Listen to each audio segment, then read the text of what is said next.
그런즉 유대인의 나음이 무엇이며 할례의 유익이 무엇이냐? 범사에 많으니 우선은 그들이 하나님의 말씀을 맡았음이니라. 어떤 자들이 믿지 아니하였으면 어찌하리요? 그 믿지 아니함이 하나님의 믿으심을 패하겠느냐? 그럴 수 없느니라. 사람은 다 거짓되되 오직 하나님은 참되시다 할지어다 기록된 바, 주께서 주의 말씀에 의롭다 함을 얻으시고 판단받으실 때에 이기려 하심이라 함과 같으니라.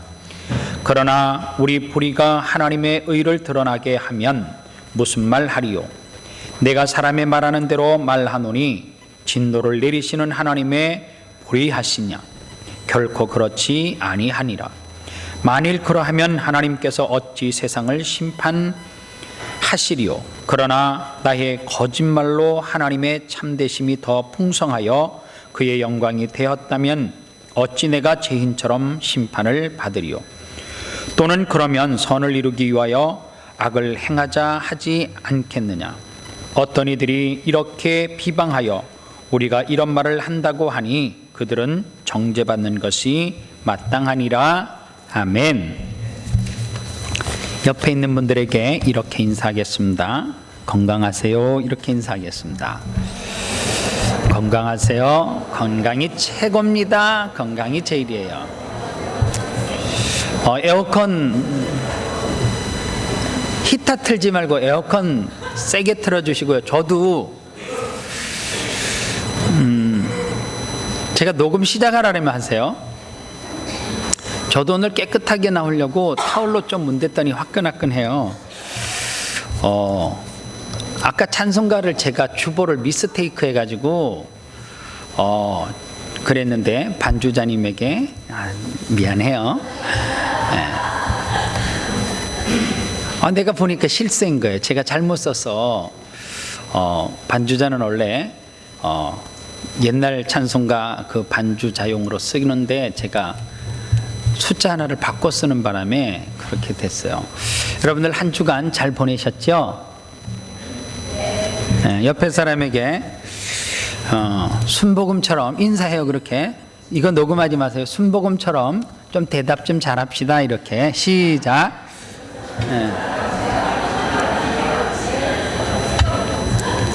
자, 이제 녹음하세요. 오늘은 지루함을 자부심을 버리고 참된 순종으로, 자부심을 버리고 참된 순종으로, 이 제목으로 말씀을 전하겠습니다. 하나님의 말씀을 전혀 듣지 못해서 멸망받는 자들이야 어쩔 수 없다라고 생각이 돼요. 그렇죠?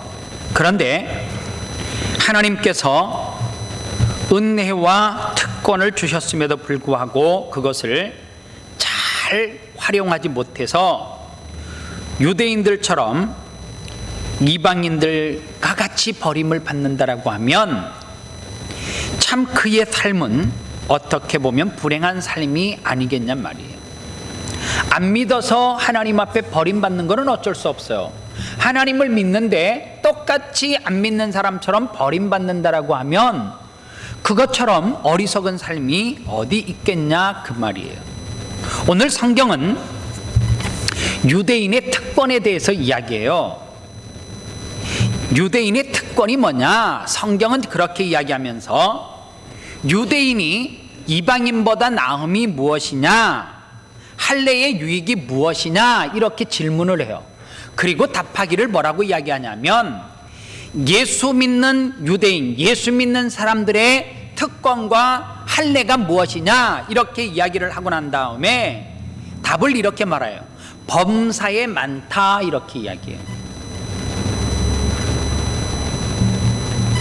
그러면서 5장과 9장에서 한마디로 요약을 하면 예수 믿는 유대인과 예수 믿는 저와 여러분들에게 특권이 있는데 그 특권이 뭐냐? 하나님의 말씀을 성경이 뭐라 이야기하냐면 맡았음이라 그렇게 이야기해요. 뭐 표현을 이렇게 좀 어렵게 해요.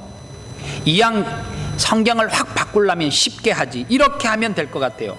하나님의 말씀을 맡았다라고 하는 이 말은 하나님의 말씀을 들었다 이 말이에요. 하나님의 말씀을 들은 자들에게 특권이 있다 그 말이에요. 특히 누구에게요? 유대인들에게. 이것을 우리에게 그대로 적용할까요? 예수를 제가 믿으면서 생각하고 믿었느냐? 저는 아니에요. 저 같은 사람을 뭐라 이야기하냐면 모태신앙 그렇게 이야기해요. 모태신앙이 뭐냐? 엄마 뱃속에서부터 예수 믿었어요. 여러분들 저에게 사도신경 언제 애우셨으려면 잘 몰라요. 몇 살 때 내가 뭐 집중해서 애우고 주기도문을 언제 외웠느냐 잘 몰라요. 십계명 목사님 언제 외우셨어요? 그러면 기억 없어요. 태어나 보니까 내가 애우고 있는 거예요. 조금 가장되게 표현하면 그냥 태어나자마자 엄마를 따라서 교회를 갔고 어머니를 따라서 뭐 했어요? 주일학교 손잡고 몇 번 가다가 선생님에 이끌려서 갔어요. 그런데 나도 모르게 어느 순간에 십계명을 다 외우고 천재라서 그런 거 아니에요. 사도신경 그 어려운 낱말을 다 외우고요, 주기도문을 다 외웠어요.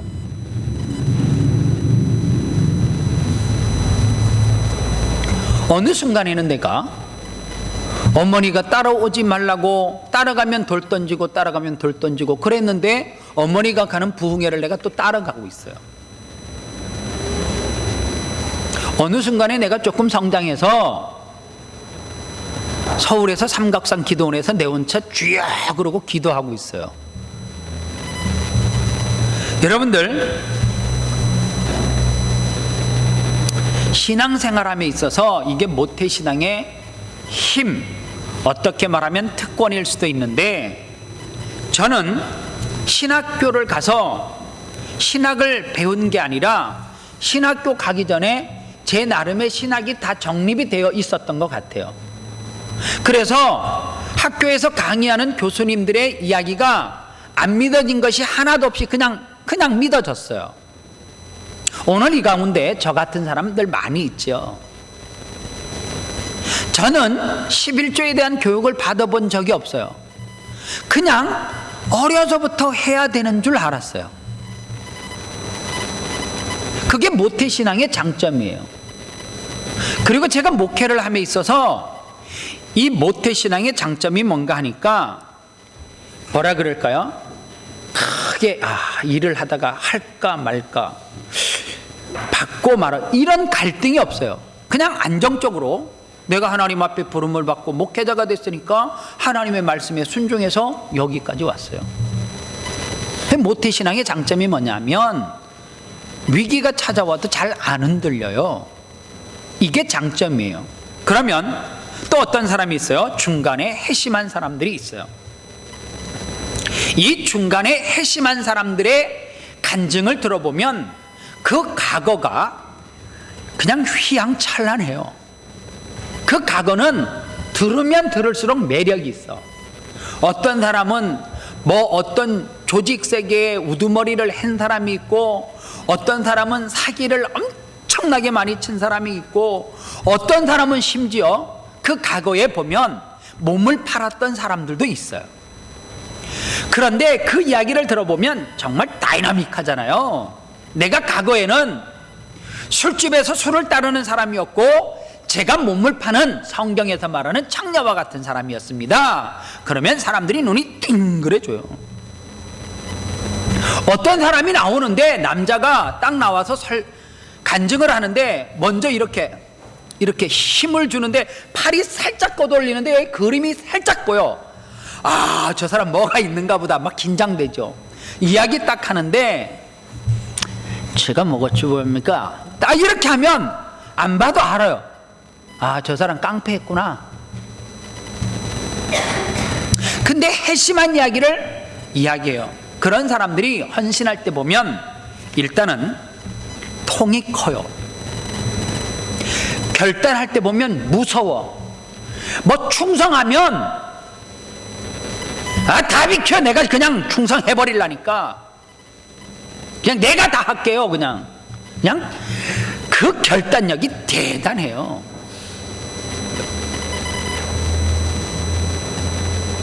그게 중간에 회심한 사람들에게 나타나는 믿음이에요. 어떤 사람은 믿음의 시조가 있어요. 내가 우리 가문에서 처음 예수를 믿는 거예요. 누구와 같은 사람이에요? 아브라함과 같은 믿음의 시조예요. 이 믿음을 창업 믿음 이렇게 이야기해요. 내가 이 가문에서 처음 예수를 믿게 되어졌고, 나 자신과 이 가문에 대한 하나님으로부터 무엇을 받았어요? 비전과 꿈을 받았어요. 그래서 그 비전과 꿈을 가지고 가문을 위해서 묵묵히 가는 거예요. 여러분들 아브라함의 신앙을 보면 아브라함이 당대에 엄청나게 풍요로움을 다 누리고 즐기고 꽃가마 타고 이런 거 잘 안 나와요. 아브라함은 즉 창업, 씨앗을 뿌리는 믿음이에요. 그래서 아브라함의 삶을 보면 어느 것을 선택함에 있어서도 손해를 많이 봐요. 네가 좌하면 나 우하고, 네가 우하면 나 좌하고. 여러분들 아브라함이 살았던 갈대아 우르라고 하는 지역은 살만한 지역이에요. 그런데 하나님이 뭐라 그래요? 너 갈대아 우르를 떠나서 가나안으로 가라 그러니까 아브라함은 가나안으로 가요. 여기서 이사하는 것도 힘든데 한번 그 당시에 이사하는 거 생각해봐요. 지역을 옮기는 거예요. 차가 있습니까? 이삿짐 센터가 있어요? 뭐가 있어요? 뭐 실을 만한 무슨 큰 차가 있어요? 없어요. 그러니까 그 이주하는 것이 여러분들 얼마나 힘드냐 말이에요. 아브라함은 사실은 어느 한 곳에 정착을 하는 것이 아니라 이민 세대로 이야기하면 이민 1세대예요. 죽도록 고생했어요. 이 자식들이 욕을 모르네요. 지가 잘나서 잘나는 줄 알아요. 부모가 이 땅으로 이주를 해가지고 얼마나 피나는 노력과 헌신을 통해서 자기 자신이 누구처럼 서 있는지 몰라요. 이삭처럼 서 있는 줄 몰라요. 이삭은 어떤 믿음이에요? 이삭은 한마디로 이야기하면 아버지의 그 신앙을 그냥 지키는 인생, 신앙. 그래서 이 신앙은 무엇을 뒤집어 엎는 것이 아니라 부모가 뿌려놓은 기도, 믿음의 열매들을 어떻게 해요? 따먹는 거예요. 그래서 이삭의 인생을 보면 영적으로 새로운 것을 추구하거나 대단하게 그가 영적 전투를 벌였다 이거 없고요. 이삭은 그냥 물 흐르는 대로 아버지가 뿌려놓은 기도의 열매를 그냥 하다가 따먹어요? 들에서 묵상하다가 따먹어요. 무슨 자식들이 괜찮은 남편과 괜찮은 아내를 얻으면 지가 수준이 있어서 다 얻는 줄 알아. 아니야. 제가 결혼을 잘했다 그러면 내가 능력이 있는 것이 아니라 부모가 열심히 자식의 좋은 배우자를 위해서 기도 많이 했겠죠. 그 열매를 자녀 세대가 따먹는다 그 말이에요. 그래서 이삭의 인생은 말씀을 지키는 거, 변질하지 않고 지키는 거. 그리고 야곱의 믿음을 한마디로 정리를 하면 야곱은 투쟁하는 믿음이에요. 우리는 성경에서 야곱을 이야기하면 도둑놈, 사기치는 놈, 자꾸만 이쪽에 포커스를 맞춰서 설교를 하니까 계속해서 야곱은 사기꾼으로 우리가 이해를 해요. 아이 나쁜 놈, 하나님은 왜 저런 놈 복 줬을까? 그런데 야곱이 형의 장자권을 쟁취해올 때 보면 장자권에는 어떤 의미가 있느냐 하면 여러분들 야곱이 부모로부터 재산 상속 받았어요? 이삭으로부터? 아니에요. 여러분들 야곱은 그 이삭 부모가 가지고 있는 재산이 탐났던 것이 아니라 장자만이 가질 수 있는 특권, 축복권, 예배권, 그게 탐이 났던 거예요. 차자는 그 축복권이 없어요. 재산은 내가 벌면 되겠거든. 그런데 내게 뭐가 없어요? 다음 세대를 축복할 권한이 없어요. 제사를 지낼 권한이 없어요. 진짜 야곱이 형으로부터 탐냈던 것은 영적 권위예요. 영적인 축복권이에요. 하나님 앞에 예배할 수 있는 그 예배권을 야곱이 사실은 탐했던 거예요. 그래서 여러분들, 야곱의 신앙을 한마디로 이야기하면 투쟁하는 신앙이에요. 어떤 투쟁이에요? 영적 투쟁이에요. 요셉의 신앙은 어떤 신앙이냐? 요셉은 우리가 성경을 이야기할 때, 주일학교 때 꿈, 비전 이야기하면 무조건 요셉이에요. 꿈 꿔라면 요셉처럼. 요셉은 사실 꿈의 사람이기도 하지만 더 실질적인 것은 요셉이 꿈의 사람이기보다 요셉의 신앙을 한마디로 이야기하면 용서의 신앙이에요. 그래서 예수 그리스도의 원형, 모형을 가장 가까이서 볼 수 있는 사람이 누구냐면 요셉이에요. 여러분들, 애굽의 국무총리가 됐어요. 그런데 총리가 되고 나면 왼수 생각 안 나요? 어느 날 돈이 지지리도 없어가지고 돈 좀 빌려주세요. 내 거 사기치고 그런 사람인데 어느 날 내가 하나님이 복 주셔서 수백억 벌었어. 이제 걔가 다시 와서 이제 보통 이제 스토리는 그거잖아요. 내가 잘 되면 쟤는 망해야 되잖아요. 그죠? 옛날에 제가 잘 됐고 내가 안 됐고 상황이 바뀐 거예요. 그런데 상황이 바뀌었는데 그때 내가 없을 때 나 정말 조금만 도와줘라. 내가 일어설 수 있도록. 그럴 때 전화도 안 받고 무시하고 그랬던 사람이 왜 생각이 안 나? 내가 이제 많이 벌었어. 그러면 걔가 또 왔어. 나는 네가 지난 날에 했던, 나는 지난 여름에 네가 했던 거를 기억하는 게 아니라 하나도 기억이 안 나. 그리고 어떻게 하는 거예요? 용서하는 거예요. 누구를 용서했어요? 보디발의 아내를 용서했어요. 보디발의 아내가 누구예요? 지한테 아무 짓도 안 했는데 제가 나를 유혹해가지고 내가 이렇게 됐다 그래서 5% 해치고 아주 사악한 여인 아니에요. 그러면 어떻게 돼요? 너 일로 와봐. 오라는 순간 공문 발송하면 보디발의 아내 덜덜덜 떨지 않겠어요? 요셉은 그렇게 했다라는 게 없어요. 요셉의 형들은 어땠고요? 자기를 인신매매로 팔아먹었어요. 그런데 형들에게 요셉이 원수 갚아요? 아니잖아요. 다 용서하잖아요.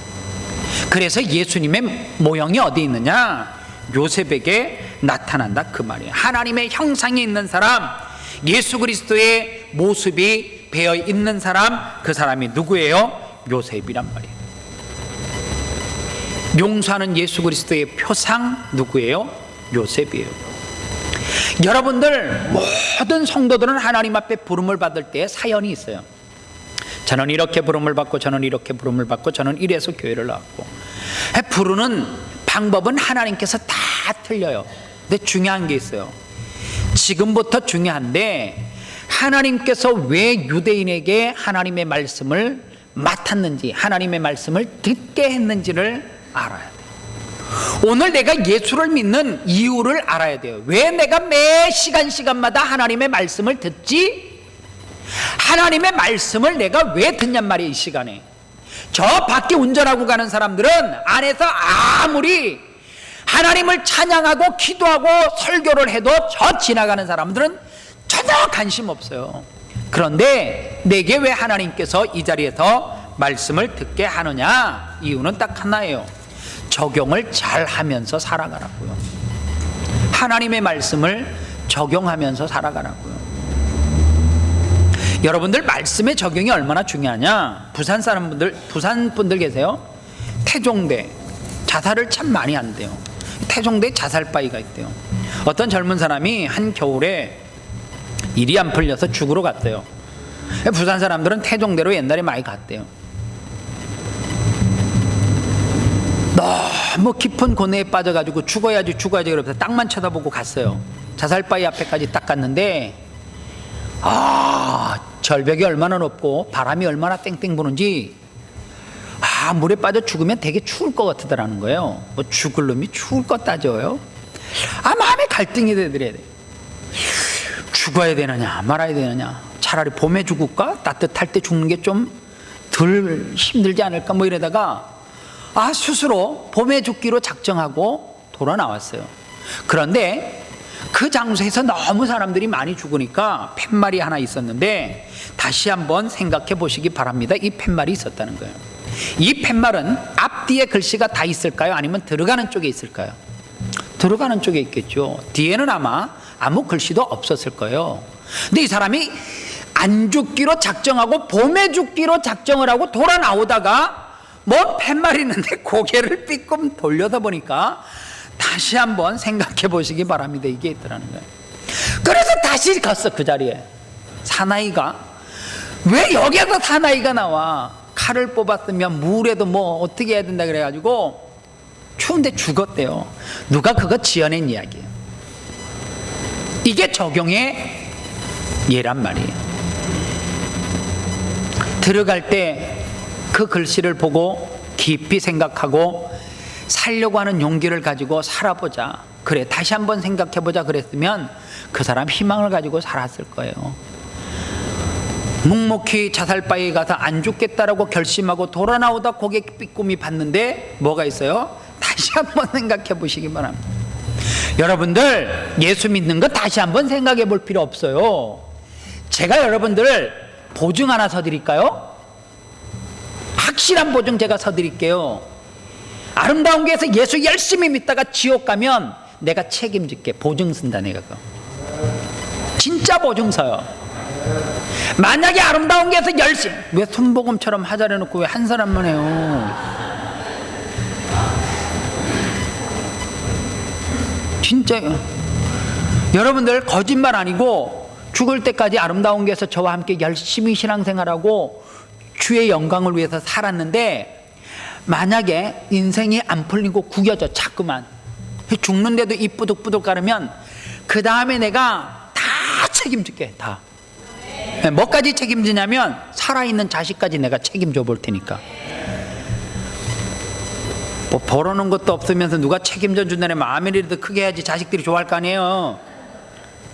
여러분들 진짜 믿으시기 바랍니다. 정말이에요. 오늘 여러분들이 믿는 예수님, 여러분들을 영원히 천국으로 인도하셔요. 그러면 우리가 이 땅에서 우리 속에 있는 이 유대인들에게 주었던 복음, 우리에게 주었던 이 복음이 우리 속에서 뭐 하지 않고요? 썩지 아니하고 변질되지 아니하고 이 복음을 적용을 잘 하면서 살으면 뭐가 있어야 돼요? 열매가 있어야 되는데 여러분들 그 열매를 어떻게 맺느냐? 오늘 여러분들 장로교를 보수주의, 개혁주의, 보수교단 뭐 여러분들 보수, 개혁, 거룩이 뭔지 아세요? 장로교에 다니는 사람들은 보수고 개혁이고 그 다음에 거룩이면 이거를 그렇게 생각해요. 목사면 항상 장에 갈 때도 양복 입고 단추 하나 꼭 잠그고, 성경은 이렇게 들면 그건 아마 조금 변질된 거지. 가슴팍에다 끼고 걸음걸이도 마네킹인가? 목사는 이래 가야 돼. 안녕하십니까. 예배 시간에 아멘하고 예배 시간에 일어서서 찬양하면 저거 어디에서 신앙생활해서 저렇게 경고망동하게 거룩하지 못하게 행동해? 그래요. 진짜 그래요. 여러분들 보수주의, 개혁, 거룩이 뭔 줄 아세요? 무게 잡고 가만히 있는 게 거룩이고 보수고 개혁 아니에요. 한마디로 정리하면 말씀을 들은 것을 선포하는 것이 개혁이에요. 말씀을 들은 것을 뭐하는 것이 선포하는 것이 보수예요. 말씀을 들은 것을 선포하는 것이 거룩이에요.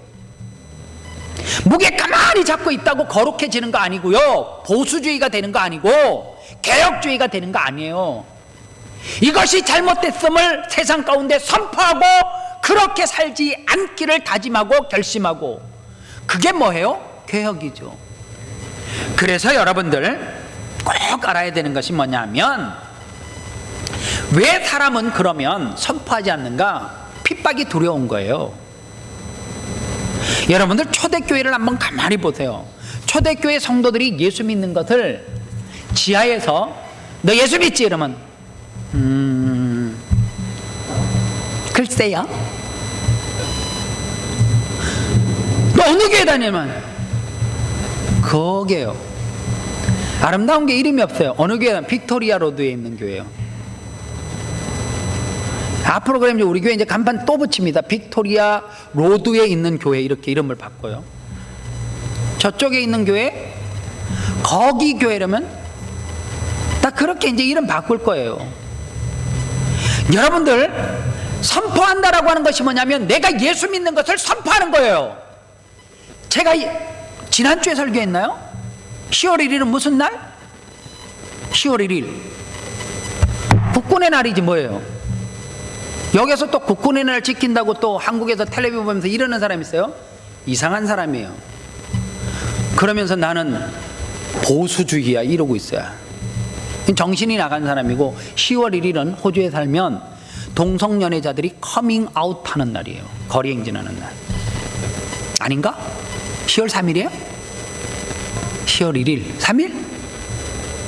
빨리 찾아봐라. 근데 보세요. 3일이든지 1일이든지, 자, 걔네들이 떳떳해요? 우리보다? 걔네들이 우리보다 성경적으로 볼 때 아무 죄가 없이 당당하게 나 동성연애 한다 그렇게 자랑할 만한 거리예요? 난 아니라고 봐. 근데 예수 믿는 우리는 예수를 믿는 것이 떳떳함에도 불구하고 직장에서 교회 다녀려면 저는 뭐 그냥 뭐 왜 그래요? 선포가 뭔 줄 아세요? 저는 예수 그리스도를 믿는 사람입니다. 저희 집에 뭐가 고장났어요. 그래서 그것을 고치러 갔어요. 처음 보잖아요. 얼마나 어색해요. 그러면 딱 가서, 저는 빅토리아 로드에 있는 교회가 아니라 빅토리아 로드 그레이즈빌 그 교회, 아름다운 교회 집사인 누구누구입니다. 그리고 나서 고치는데 대충 못 고치죠. 고쳤어요. 혹시 마지막에 멘트 하나 더 남긴 거죠. 혹시 제가 고쳤는데 문제가 생기면 연락 주시면, 제가 볼 때는 지금 다 수리가 잘 됐습니다. 그런데 문제가 생기면 바로 제가 또 고쳐드릴게요. 오늘도 좋은 하루 되십시오. 돌아왔어요. 문제가 없었네. 다른 곳이 또 문제가 생겼어요. 그런데 그 사람에게 연락이 잘 안 돼. 그래서 다른 업체에다 또 연락을 했어요.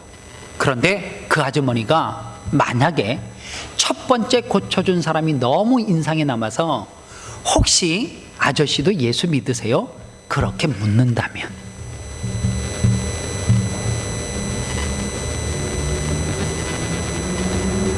그런데 그 사람이 와서 저는 어느 교회 다니는 누구누구입니다. 무엇을 제가 고쳐드릴까요? 이게 문제가 생겼어요. 최선을 다해서 고쳐주고, 아저씨 왜 그거밖에 안 받으세요? 이거면 제가 충분합니다. 오늘 보수에.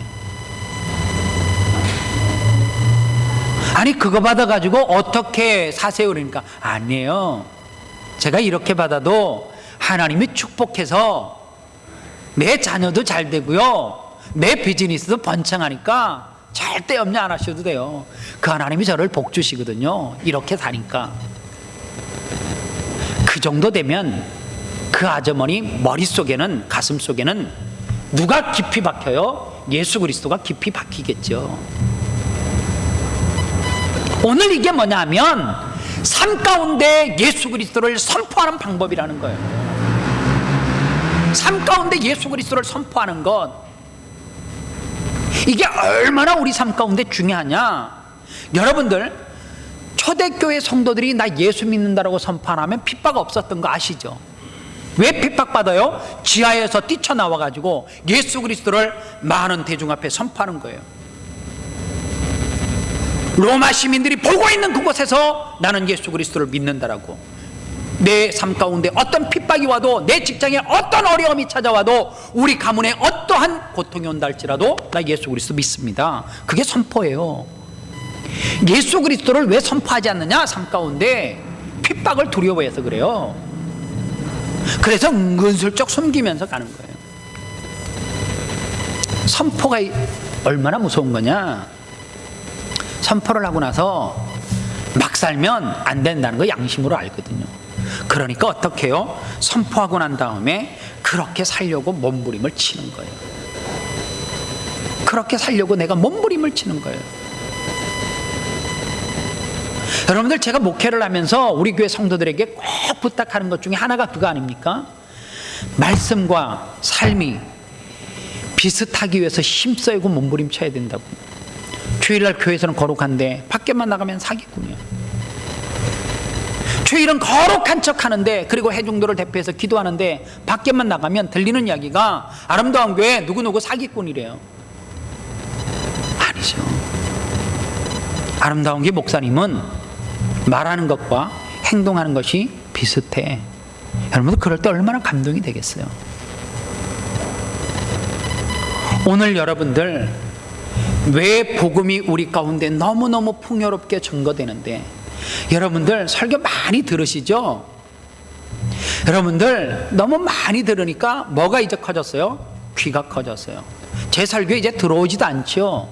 더 강력한 설교가 필요하죠. 더 재미있는 설교가 필요하고, 더 감동되는 설교가 필요하고, 더 고지식한 문자 쓰는 설교가 필요하죠. 그거 다 들어서 뭐 할 거예요? 여러분들 속에서 지금 다 부패하고 썩고 있어요. 왜 썩느냐? 선포하지 않아서.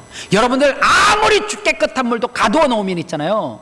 여러분들 그거 아세요? 들고 다니는 생수병, 살균 처리가 돼가지고 뚜껑을 따지 않으면 균이 거의 없대요. 뚜껑을 딱 두고 한 모금 마시고 닫는 순간, 뚜껑을 따는 순간 거기에 수많은 우리 눈에 볼 수 없는 미세한 기생충들이 그 안에서 번식하기 시작하는 거예요.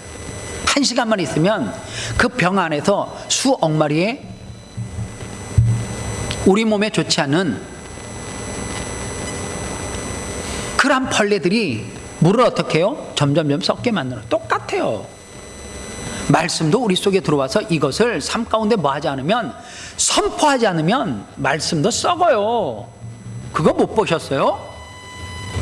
말씀을 삶 가운데 뭐 하지 않으니까, 뿌리지 않으니까, 아무리 좋은 씨앗도, 그러대요. 농사 짓는 분이, 목사님, 아무리 좋은 씨앗도 3년 4년 갖고 있으면 거기에서 발화 잘 안 된다 그래요. 씨앗은 뭐예요? 뿌릴 때에 거기에서 싹이 돋고 열매가 나요. 오늘 왜 전도를 못하느냐? 핍박이 두려운 거예요. 왜 선포 못하느냐? 핍박이 두려운 거예요. 예수 믿는 게 왜 저래? 거기서 우리가 딜레마가 찾아와요. 무슨 딜레마가요? 내가 온전치 않은데, 내가 이렇게 사는데 선포한다고 하나님의 영광을 가리우지 않을까, 그렇게 이야기해요. 누가 그래요? 본인이 능력이 있다는 거 아니에요. 우리는 그렇게 말씀대로 살려고 몸부림치면 되고, 그 말씀이 뿌려졌을 때에 역사하시는 분은 누구예요? 하나님이에요. 그래서 저와 여러분들은 이유가 필요 없어요. 핑계거리가 없어요. 무조건 말씀은 뭐 하면 돼요? 선포하고 뿌리면 돼요. 그러면 하나님께서 열매를 거두게 하더라, 그 말이에요. 사랑하는 여러분, 신앙과 삶을 자꾸만 분리하려고 하지 마십시오. 이거는 분리시켜서 절대 해석이 안 돼요. 어떻게 신앙과 삶을 무슨 마징가 제터도 아니고 분리를 시키려고 자꾸만 그래요. 이거는 절대 분리될 수가 없어요. 이런 믿음 있는 거 아세요? 한 번 해병은 영원한 해병, 한 번 믿으면 영원한 믿음. 누가 그래요? 그 믿음 썩어요. 골마요. 어떻게 하면요? 가만히 내버려두면. 여러분들, 상처가 덧나서 안에서 고름이 차 있으면 어떻게 해요? 찢고 그 고름을 뽑아내고 어떻게 해야 돼요? 거기에다가 그 균을 죽일 수 있는 약을 뿌려줘야죠. 오늘 우리 가운데 뭐가 필요하느냐?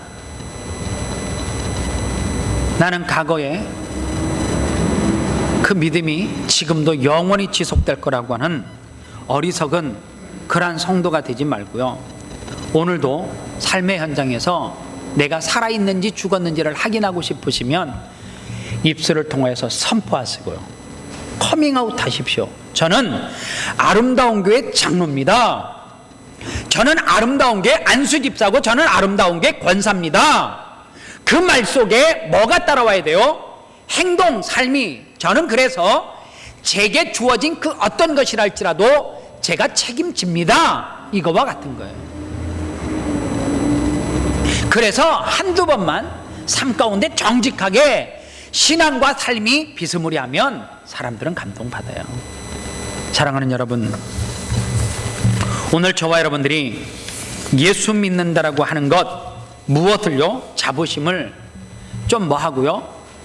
내려놓고 나 예수 믿어, 나 예수 믿어, 나 믿음 있어, 나 말씀 많이 알아, 나 제자 훈련 많이 했어, 나 성경 몇 번 읽었어. 중요한 거 하나도 없어요. 안 선포하면 그거 썩어요. 냄새나요. 선포하는 가운데 뭐가 있어요? 새 생명이 돋아나요. 하나님 앞에 온전하게 참된 순종의 자리로 저와 여러분들이 갈 때 삶 가운데 많은 열매가 맺어질 줄 믿습니다. 기도하겠습니다. 하나님 감사합니다. 우리의 삶 가운데